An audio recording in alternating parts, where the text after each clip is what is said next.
오늘 주일에 우리에게 주실 하나님의 말씀 마태복음 28장 5절부터 10절까지의 말씀입니다. 마태복음 28장 5절에서 10절입니다. 다 함께 말씀을 봉독하겠습니다. 천사가 여자들에게 말하여 이르되 너희는 무서워하지 말라. 십자가에 못 박히신 예수를 너희가 찾는 줄을 내가 아노라. 그가 여기 계시지 않고 그가 말씀하시던 대로 살아나셨느니라. 와서 그가 누우셨던 곳을 보라. 또 빨리 가서 그의 제자들에게 이르되 그가 죽은 자 가운데서 살아나셨고 너희보다 먼저 갈릴리로 가시나니 거기서 너희가 배우리라 하라. 보라, 내가 너희에게 일렀느니라 하거늘 그 여자들이 무서움과 큰 기쁨으로 빨리 무덤을 떠나 제자들에게 알리려고 다름질할세. 예수께서 그들을 만나 이르시되 평안하냐 하시거늘 여자들이 나아가 그 발을 붙잡고 경배하니 이에 예수께서 이르시되 무서워하지 말라. 가서 내 형제들에게 갈릴리로 가라 하라. 거기서 나를 보리라 하니라. 아멘. 잔 프란시스 밀레가 그린 그림이 있습니다. 만종이라는 그림입니다. 이 만종은 주제가 부활이라고 해요. 밀레는 시골 출신입니다. 그래서 시골의 풍경을 많이 담았습니다. 그의 그림 중에는. 이 그림을 여러분이 자세히 이렇게 살펴보시면 새서랑이 꽂혀 있고 망태기가 놓여 있습니다. 그 망태기 안에는 씨감자가 들어 있습니다. 밀레가 만종을 통해서 아주 세계적으로 유명한 루의 명작이죠. 이 루브르 박물관에 소장이 되어 있습니다. 고요하고 평화를 상징하는, 농부가 하루 종일 일을 하다가 씨감자를 심다가 저녁에 들려오는 교회 종소리, 교회의 저녁 종소리를 들으며 경건하게 두 사람이 기도하는 모습입니다. 작가들이 그리고 많은 평론가들이 밀레의 만종에 대해서 해석을 해놓고 평론을 해놓은 것들을 보기도 했습니다.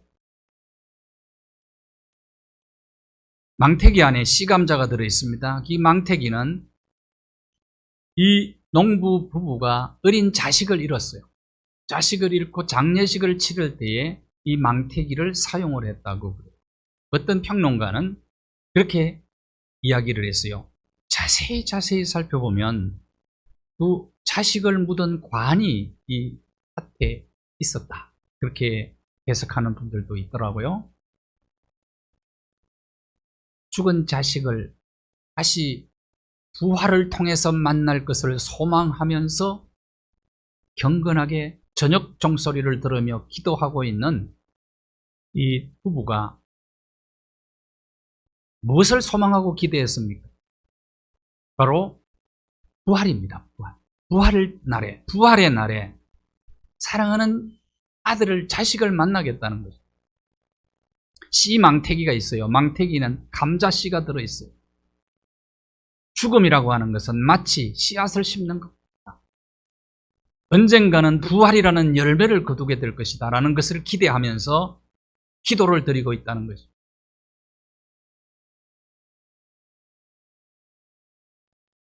디즈니 영화에 라이언 킹이라는 아주 유명한 영화가 있습니다.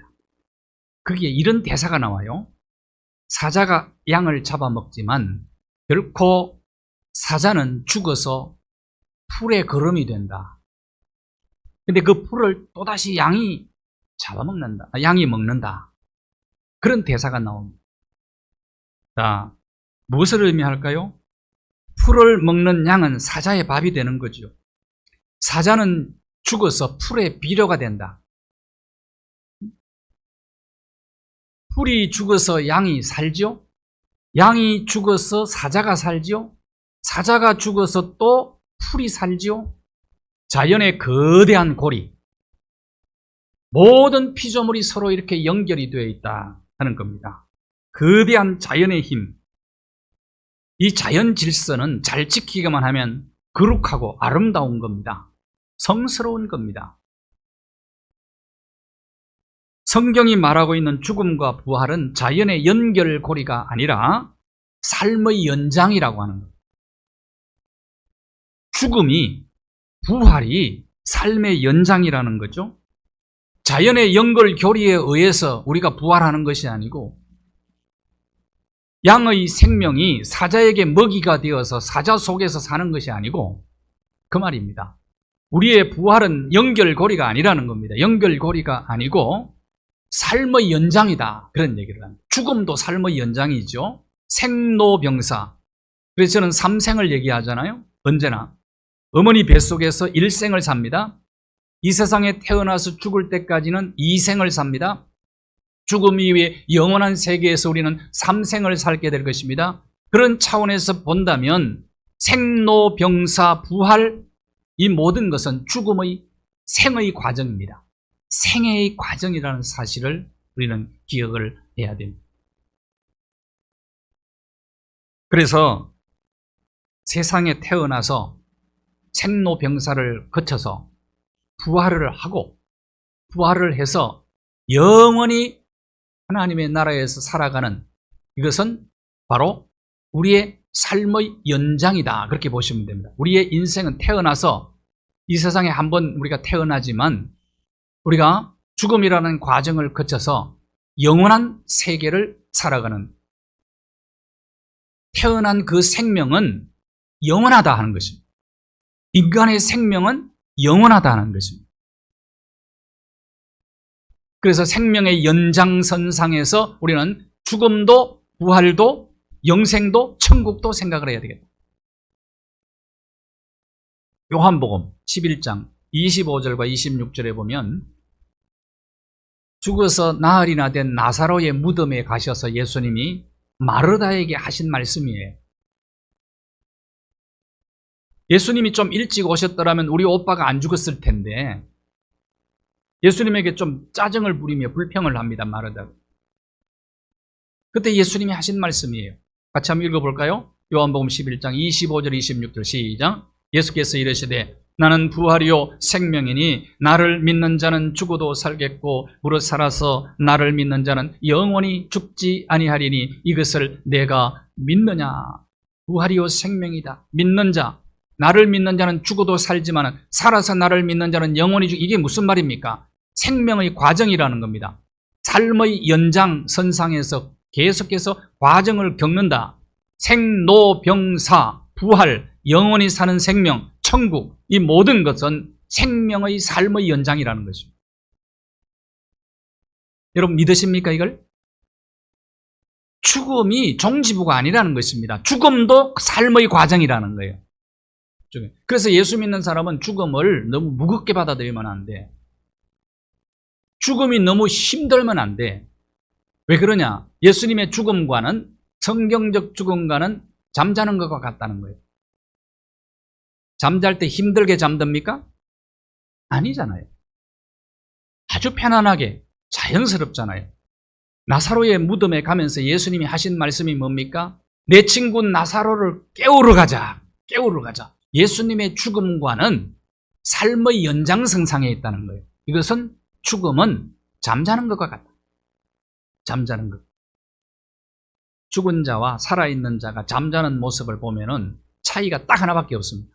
모습은 똑같은데 잠자는 모습하고 죽은 자의 모습하고 같은데 숨을 쉬느냐 안 쉬느냐의 차이뿐이에요. 그래서 죽음이 너무 힘들게 느껴지면 안 돼요. 부활을 믿는 사람은. 부활을 향하여 나아가는 생명의 연장선상에 있는 거다. 과정이다.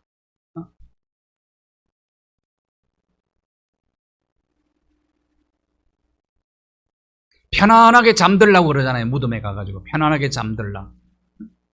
잠들었단 말은 언젠가는 깨어난다는 얘기 아닙니까? 끝났다는 얘기가 아니란 말이에요. 무덤이 끝이 아니라는 겁니다. 이것은 삶의 연장선상에 있는 삶의 한 과정에 불과한 것이다. 그 말이에요. 그러니까 죽음이, 이렇게 부활을 믿는 사람은 죽음이 두려운 것만은 아닙니다. 삶의 과정이다. 영혼의 관점에서 보면은 우리는 이미 부활을 살고 있는 것입니다. 살아서 믿는 자는 영원히 죽지 않는다. 이 말은 부활을 이미 우리는 살고 있는 거다. 사람은 죽으면 시체가 돼요. 시체는 흙으로 돌아갑니다. 이것은 하나님이 만드신 인생의 순리예요. 죽음에 대한 여러 가지 논리가 있어요. 죽음 수용. 죽음을 수용하는 거 여러분 쉽지는 않아요. 사형 선고를 딱 받잖아요. 거부합니다. 왜 내게 이런 일이? 죽음을 거부하다가 또 이제 어느 순간에 가면 수용합니다. 이제 암 환자들도 수용을 해요. 근데 그 과정이 복잡해. 죽음을 수용하는 과정이 굉장히 복잡해요. 죽음 연결이라는 것이 있어요. 죽음 연결. 노벨 문학상을 탄 베이지라는 소설을 쓴 펄벅 여사 얘기입니다. 목사님, 선교사님의 딸인데, 중국 선교사님 딸이었는데 한국도 왔다 간 분이에요. 대한민국을 와서 가보고 이렇게 얘기하는 겁니다. 우리 대한민국 국민들이 죽어서 가장 오래 사는 민족이다. 우리 대한민국 사람들, 우리 조선 사람들이 그때는 죽어서 가장 오래 사는 민족이 바로 우리 민족이다. 그렇게 표현을 했어요. 무슨 말이냐면 죽은 사람을 마치 살아있는 사람처럼 생각하고 대하더라고 말이에요. 제사상을 잔뜩 차려놓고 와서 조상들이 먹고 간다고 생각한다. 조상들의 사진을 벽에다 걸어놓고 인사를 아침 저녁으로 하고 절도 하고 문안 인사를 계속 드리는 것은 마치 살아있는 사람처럼 생각하고 대하더라.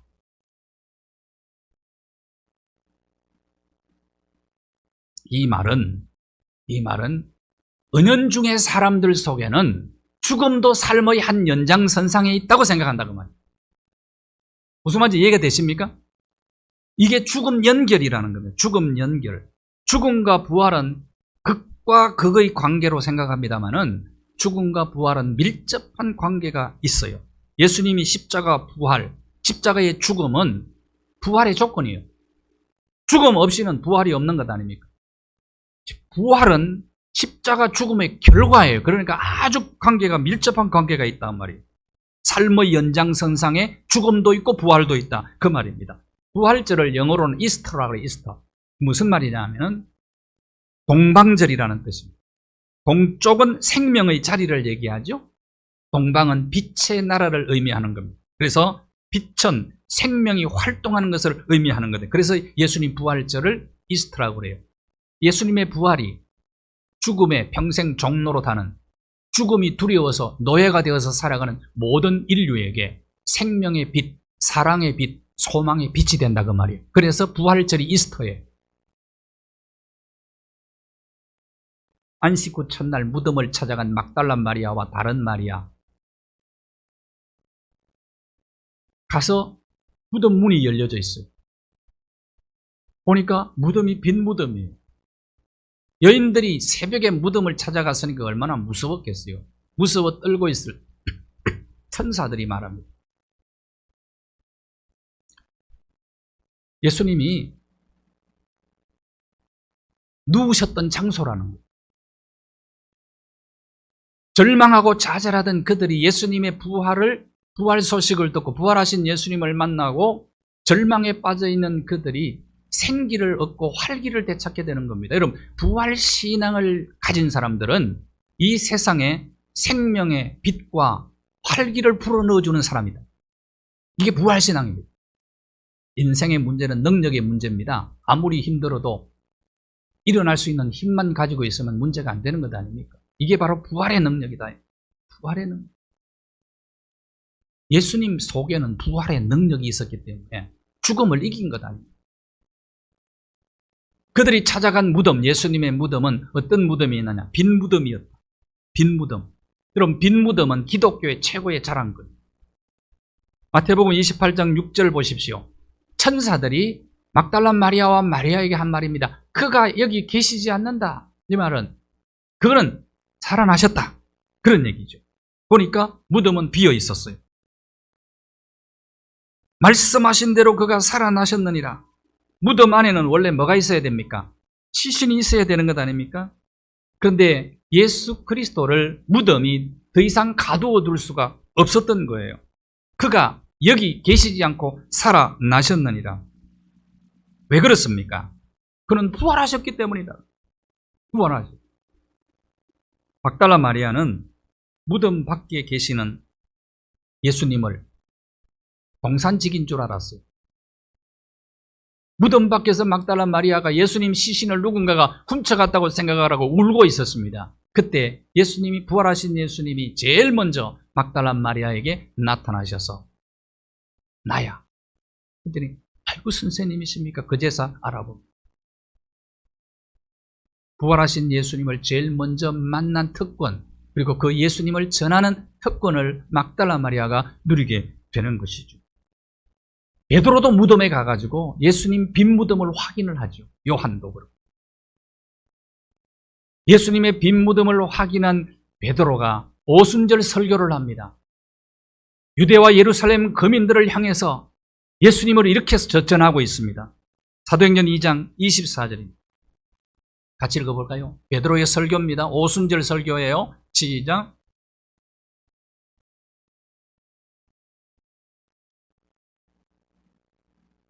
예수님의 부활을 이렇게 소개하면 사망의 고통에서 풀어 하나님께서 예수님을 살리셨습니다. 예수님을 사망에 매어 놓을 수 없었습니다.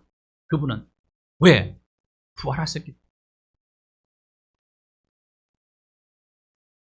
무덤을 들여다보니까 예수님을 쌌던 수의가 잘 개켜져 있고 예수님의 얼굴을 쌌던 수건이 개켜져 있어요. 마치 잠자던 자가 잠옷을 벗어놓고 나간 것처럼. 여러분, 부활을 그렇게 생각하시면 돼요. 잠옷 벗어놓고 일어나서 밖으로 나간 거예요.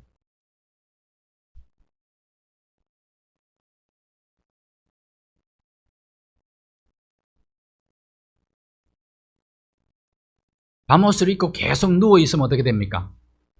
예? 그 사람은 병든 자든지 죽은 자든지 그렇지 않겠어요? 아침 되면은 잠옷 벗고 일어나는 거예요. 잠자고 있는 자는. 이게 부활이라는 거예요.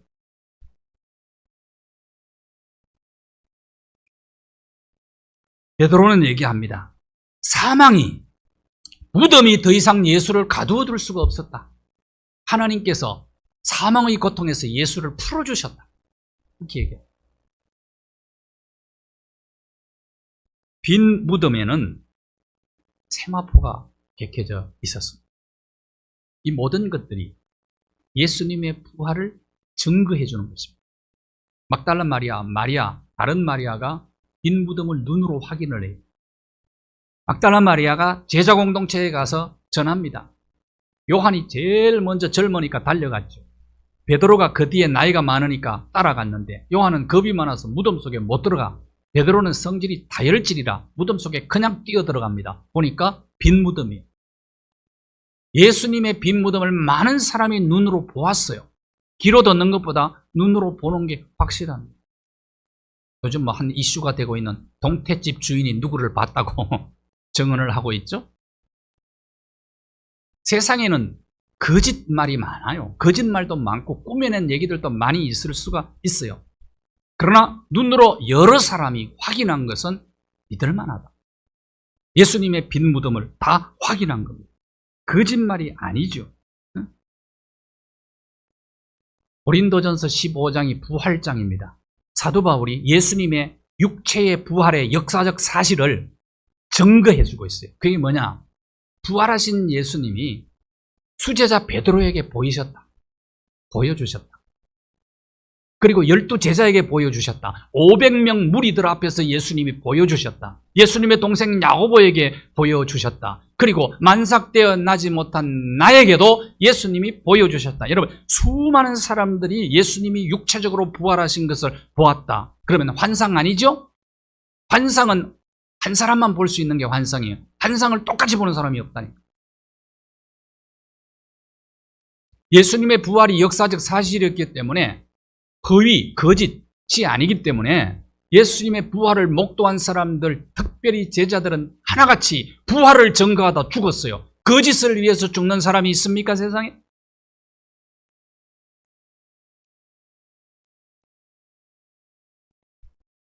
신학자 볼트만은 그래서 그런 얘기를 했어요. 기독교는 십자가에서가 아니라 부활에서 시작되었다. 부활. 만일에 부활이 허위사실이고 조작된 것이었다면 제자들이 목숨을 부활 때문에 걸 필요가 없지 않아요. 만일에 부활이 허위사실이었다면 기독교는 바로 역사의 무대 뒤로 사라져버리고 말았을 것입니다. 부활이 복음 선포의 기초가 되었고 교회 설립의 기초가 되었고 전파의 기초가 되었던 거예요. 예수님의 부활을 만약에 부정한다면 예수 그리스도의 신성을 부정하는 것과 같습니다. 그리스도의 신성을 부정하면 구원도 없고 교회도 없어요.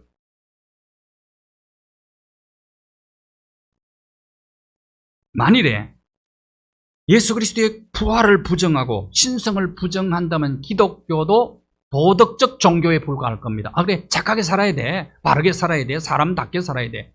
그 정도로 끝나버리고 말 거예요. 결코 인생의 가장 큰 관심사인 죽음의 문제를 어떻게 해결할 것인가는 절도 해답을 줄 수가 없어요. 부활이 죽음의 문제에 대한 해답을 던져주고 있는 겁니다.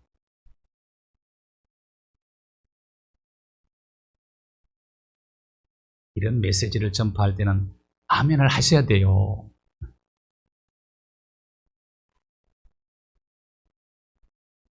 여러분, 최고의 여러분이 갖고 있는 문제점이 뭐예요? 문제가 뭐예요? 죽음의 문제를 어떻게 해결할 것이냐 하는 겁니다. 이것 때문에 평생 종로로 단다니까요. 오래 사는 게 목적 아니잖아요. 건강하게 오래 사는 게 목적이죠? 그래도 죽어요. 어떡할 거요? 노력해도 죽어. 이 죽음의 문제를 해결해야 된다 이 말이에요. 부활밖에는 없다 그 말이에요. 만일에 부활과 천국과 영생이 없다면 저와 여러분은 고등 사기꾼이요. 목사는 사기꾼 괴수.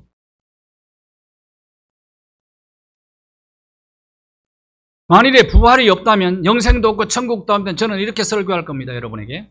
여러분, 세상으로 끝납니다. 세상 끝나면 아무것도 없습니다. 요즘은 말짱 도루묵입니다. 그러니까 여러분 마음대로 사십시오. 하고 싶은 대로 하십시오. 하고 싶은 건 마음대로 먹고 잘 살고 잘 입고 사십시오. 만약에 하고 싶은 건 못하면 후회합니다. 얼마나 후회스러운 겁니까? 마음대로 사십시오. 죽은 이후에 부활이 있는지 천국이 있는지 지옥이 있는지 잘 모르겠습니다. 아무거나 믿으세요. 그럼 아멘 할 수 있습니까? 부활이 없다면 고등사기꾼에 불과한단 말이에요. 고린도전서 15장 13절 보십시오. 만일에 죽은 자의 부활이 없습니다.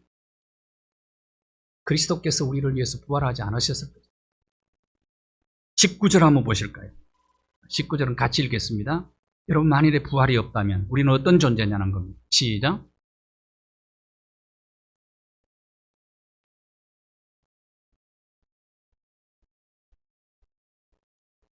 그렇죠. 부활이 없고 죽음으로 끝난다. 그렇다면 우리는 세상에서 가장 불쌍한 사람이다. 그렇지 않아요? 세상 사람들이 누리는 건 못 누리잖아요. 오늘도 여러분 가가지고 등산 가고 골프 치러 가고 그럴 수 있잖아요. 우리 절제하는 게 얼마나 많습니까?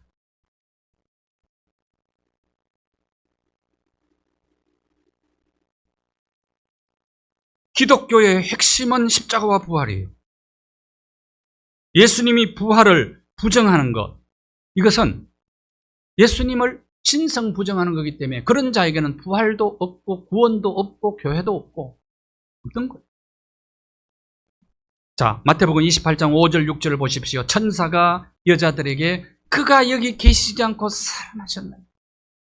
그래서 살아나신 증거로 빈 무덤을 보여준 거예요.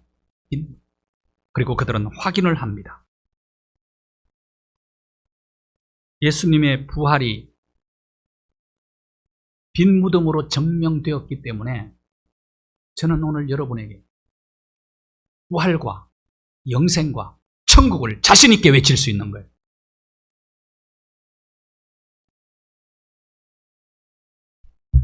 어떤 집사님이 사우디아라비아에 가서 일을 하고 있는데 이슬람 교도가 자랑을 하더래요.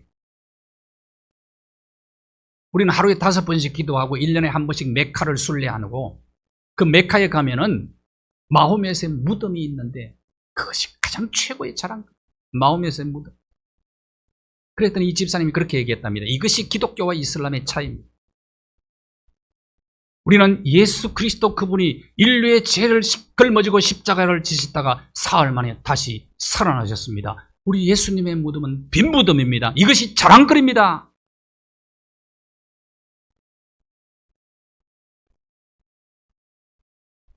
그 무덤 속에 계시지 않고 그분은 지금도 살아계십니다. 그렇게 자랑했대요. 빈 무덤이 기독교의 최고의 자랑거리예요. 최고의. 불교 석가모니 무덤은 인도 능수에 있습니다. 공자님의 무덤은 산동성에 있습니다. 중국에. 마호멧의 무덤은 사우디아라비아 메카에 있습니다. 예수 그리스도의 무덤은 예루살렘에 있습니다. 예루살렘의 그 무덤은 빈 무덤입니다. 저는 성지순례를 할 때 예수님의 빈 무덤 앞에서 가장 큰 은혜와 감동을 받았어요. 이것이야말로 기독교의 최고의 자랑거리구나.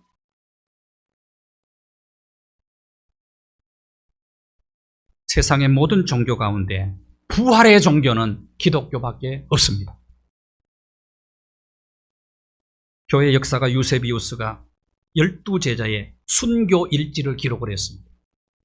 예수님의 육체적 부활을 눈으로 직접 목격했던 그들이 어떻게 살다가 어떻게 죽었느냐를 기록한 거예요. 예수님의 수제자 베드로는 로마에서 복음을 전거하다가 거꾸로 십자가에 달려 순교했습니다. 안드레는 헬라 지역에 가서 복음을 전하다가 X자 십자가형에서 순교를 당하게 됩니다. 야고보는 예루살렘에서 헤롯 왕의 칼에 맞아 순교하게 됩니다. 빌립은 소아시아 브루기아에서 전도하다가 줄에 매달려 순교했습니다. 바돌로메는 알메니아에서 전도하다가 십자가에서 순교했고, 예수님이 부활하신 것을 의심했던 도마는 부활하신 예수님을 인도까지 가서 전도하다가 그는 순교했습니다. 마태는 에디오페에서 전도하다가 칼로 목베임을 당해서 순교를 합니다. 알페오의 아들 야고보는 선근 꼭대기에서 떨어뜨려서 순교당합니다. 열심당원이었던 시몬은 애굽에 내려가서 전도하다가 활에 맞아 순교합니다. 가룟 유다는 대신 뽑힌 마띠아는 에디오피아에서 전도하다가 돌에 맞아 순교했습니다. 예수님의 부활을 직접 눈으로 확인했던 그들은 부활을 증거하다가 다 순교했어요. 허위사실이라면 이럴 수가 없다는 거예요. 허위사실. 그런데 예수님의 부활은 우연이 아닙니다. 예수님은 성경대로 부활하셨습니다. 마태복음 28장 6절을 보십시오. 그가 말씀하시던 대로 살아나셨다. 말씀하시던 대로. 말씀하시던 대로 예수님은 예언을 성취하셨다는 거예요. 부활이. 고린도전서 15장 부활장 3절 4절에 보시면 성경대로 그리스도께서 죽으시고 성경대로 3일 만에 살아나셨다라고 말합니다. 성경대로. 예수님이 여러 번 말씀하셨어요. 십자가 달려 돌아가시고 3일 만에 부활하신다고. 요나를 언급하시면서 비유를 들어서 말씀하셨습니다. 마태복음 12장 40절에 보면 요나가 밤낮 사흘 동안 물고기 뱃속에 있었던 같이 인자도 밤낮 3일 동안 물고기 뱃속에 있다가 살아나리. 예언이죠. 성경대로죠. 자, 성경대로 그렇게 되실 거다.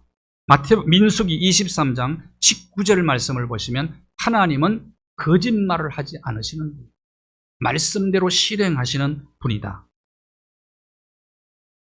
마태복음 16장 21절에 보면 예수님께서 제자 훈련을 3년 동안 시키시고 마지막에 가이사라 빌립보 지방에서 졸업여행을 데리고 가가지고 길을 가면서 예수님이 하신 말씀입니다. 자, 그때 베드로가 신앙 고백에 주는 그리스도시요 살아계신 하나님의 아들입니다라는 신앙 고백을 들으시고 칭찬하고 난 다음에 예수님이 3일 만에 십자가 지시고 돌아가시고 3일 만에 부활할 것을 미리 예언을 하십니다. 베드로가 막아섰었죠? 안 된다고 말렸죠? 항변했죠? 그때 사탄아 물러가라고 말씀을 하십니다. 그때 십자가에 돌아가신다는 말을 듣고 베드로가 실망한 겁니다. 순환을 예고하셨어요. 부활을 예고하셨어요. 마태복음 17장 23절에 보면 갈릴리에서 길을 가다가 또다시 말씀합니다. 죽임을 당하고 3일 만에 살아나리라. 마태복음 20장 19절에 보면 예수님께서 예루살렘으로 올라가는 길에 또 말씀을 하세요. 십자가에 죽었다가 3일 만에 살아날 것이다. 마태복음 27장 63절에 보면은 대제사장과 바리새인이 함께 모여 있을 때에 빌라도에게 예수님을 죽인 대제사장과 바리새인 장본인들이 예수가 한 말이 기억이 나가지고 빌라도에게 보고하는 내용입니다. 여러 번 말씀하셨어요. 십자가에 죽었다가 3일 만에 다시 살아나리라. 그러니까 예수님의 생애 전체는 하나님의 말씀을 이루는 삶이었어요. 여러분, 성공의 기준이 뭡니까? 부활을 믿는 크리스찬들은 세상 사람들과 성공 기준이 달라야 돼요. 여러분, 좋은 학교 나와서 좋은 직장 들어 돈 많이 벌고 권력 차지하고 명예 얻고 세상을 호령하고 그렇게 사는 것이 세상의 성공 기준 아닙니까? 근데 성경은 아무리 그런 걸 많이 쥐고 있고 권력을 누린다고 할지라도 그가 하나님의 뜻을 이루는 삶을 살지 않았다면 성공이라고 얘기하지 않습니다. 그러나 그런 모든 것을 갖지 않았다고 할지라도 그의 삶이 하나님의 뜻을 이루는 삶을 살았다면 성공한 삶이랍니다. 기준이 달라요. 예수님의 생애는 출생부터 시작해서 예수님의 부활까지 전부 하나님의 뜻을 이루는, 하나님 말씀 이루는 삶이었어요. 미국 LA 근교의 글렌데일에 포레스토 토론이라고 하는 묘지가 있습니다. 그곳에 십자가의 못 박히심이라는 세계에서 가장 큰 유화가 걸려 있어요. 길이가 60m, 그리고 폭이 14m 정도. 폴란드 화가 얀 스티카가 그린 그림인데요. 너무 커서 둘 데가 없어 세관 창고에 보관하고 있었는데 포레스토론 묘지를 설립한 휴버트 이톤이라고 하는 사람이 그림을 사가지고 그 그림의 사이즈에 맞게 집을 이렇게 만들어서 전시하고 있습니다. 그 그림 왼쪽 아래에는 사도 바울을 그려놓았어요. 예수님이 십자가에 달려 돌아가신 직전에 바울이 예수님의 십자가 달려 돌아가신 모습을 지켜보았을 것이다. 왜냐하면 최대 이슈가 뜨거운 감자였단 말이에요. 그때 당시에 예수의 죽음이 뜨거운 감자였단 말이에요. 그 당시에. 그러니까 율법의 열심이었던 그가 예수의 죽음의 현장에 안 갔을 리가 없다는 겁니다. 그러니까 거기 가서 예수 죽는 걸 봤다는 거예요. 그 생각하고 이 그림을 그린 겁니다. 그런데 사울이라고 하는 청년이 예수 믿는 사람을 죽이려고 대제사장에게 공문서를 받아들고 다메섹에 예수 믿는 사람 죽이러 달려갈 때에 부활하신 예수님이 대낮에 빛으로 나타나셔서 그를 만나 주셨다. 그때부터 이 바울은 예수의 부활을 증거하러 다니다가 마지막에 로마 감옥에서 목배임을 당해서 죽었다. 예수를 핍박하던 자, 예수 믿는 사람을 죽이던 사람이 부활하신 예수님을 만났기 때문에 가능하다는 거예요. 그래서 사도 바울을 거기에 그려놓은 예수님의 육체적 부활은 역사적 사실이었다는 거예요. 이것이 역사의 물줄기를 바꾸어 놓았다는 거예요. 세상을 뒤집어 놓았다는 겁니다. 예수 부활이.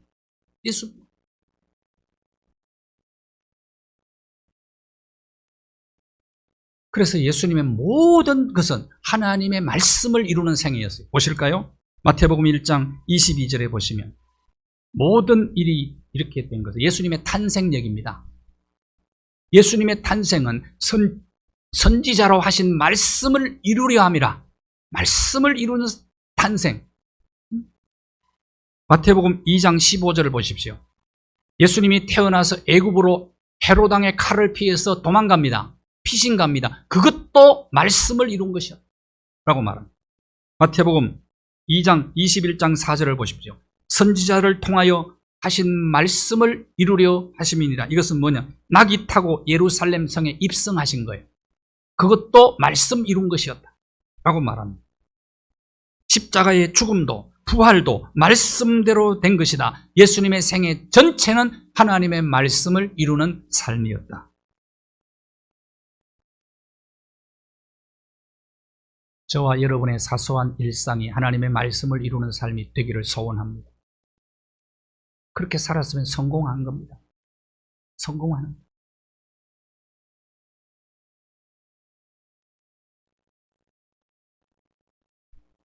조니 에릭슨은 미국 다이빙 국가 선수, 대표 선수였어요. 다이빙 연습을 하다가 1967년 6월 30일 17살 전신마비가 돼 사고가 났어요. 절망하고 좌절하고 자살을 시도. 그러다가 십자가에 못 박혀 갈기갈기 찢어지신 예수 그리스도를 바라보면서 예수님의 몸이 저렇게 됐지. 그러나 그분이 부활하셨지. 영광스러운 몸, 건강한 몸, 시공을 초월하는 몸으로 예수님은 변화되셨지. 나도 그렇게 될 거야. 건강한 다리를 가지고 나는 수영할 거야. 딛고 일어섭니다. 조니 에릭슨에게 부활의 능력이 임한 겁니다. 부활이 능력으로 임한 겁니다. 그러면 인생의 문제는 문제가 될 수가 없습니다. 그는 이렇게 말해요. 나는 장애가 있지만 그가 쓴 책이 있죠. 한 발 더 멀리라는 책이 있습니다. 나에게 장애가 있지만 그 책 속에 나오는 얘기예요. 나에게 장애가 있지만 하나님은 나에게 무엇인가 목적을 두셨다. 여러분 힘을 내십시오. 하나님은 당신에게도 목적을 두셨습니다. 나는 휠체어에서 일어나지 못하지만 하나님의 은혜가 나에게 가득 차 있습니다. 부활하신 예수님이 나와 함께 하니까 나는 무엇이든지 할 수 있고, 나는 장애가 있지만 실패자가 아니고 나는 소망이 있기 때문에 행복합니다. 부활 신앙을 가진 자의 인생 고백이에요.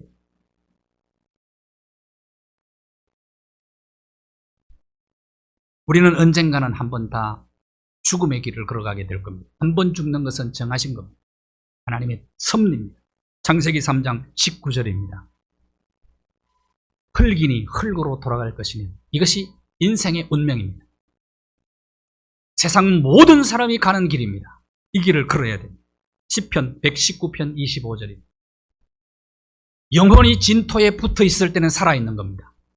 우리의 영혼이 육체에 붙어 있을 때는 살아있는 거란 말이에요. 이것이 분리되면 죽음이에요. 육체의 죽음이에요. 시편 기자는 기도합니다. 주의 말씀대로 살아나게 하옵소서. 이것이 부활이에요. 부활.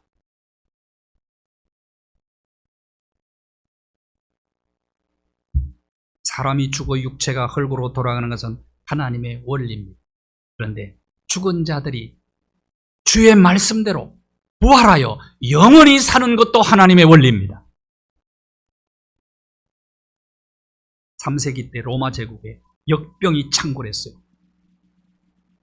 수많은 사람들이 죽어요. 감염된 자, 요즘은 바이러스에 감염된 자를 사회적 거리두기가 아니라 아예 추방을 시켜버렸어요. 보시. 거리에 시체가 놔둔 있습니다. 그러나 그 전염 위험 때문에 아무도 접근을 하지를 않아요. 말씀드렸죠. 카타콤베에 신자들이 한밤중에 검정 옷을 입고 나타나가지고 환자들을 품어주고 그 시체들을 다 치워줘요. 그때 그 크리스찬들에게 붙여진 별명이 있었습니다. 헬라어로 파라볼로나이. 위험을 무릅쓰고 함께 있는 자들이라는 뜻입니다. 위험을 무릅쓰고 함께 있는 자들, 파라볼로나의 정신이 십자가 정신이에요. 부활을 믿는 자의 정신이에요. 이 정신이 세상에 희망의 빛이 되고 사랑의 빛이 되고 생명의 빛이 되었어요. 부활을 믿는 자는 세상에 이 빛을 전달해야 기도하겠습니다.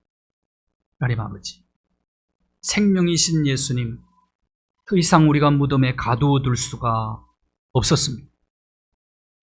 하나님의 말씀을 통하여 부활을 믿는 우리 모두 파라볼로나의 정신을 따라 살아서 세상에 생명의 빛과 사랑의 빛과 소망의 빛을 전하는 자들 되게 하여 주시옵소서.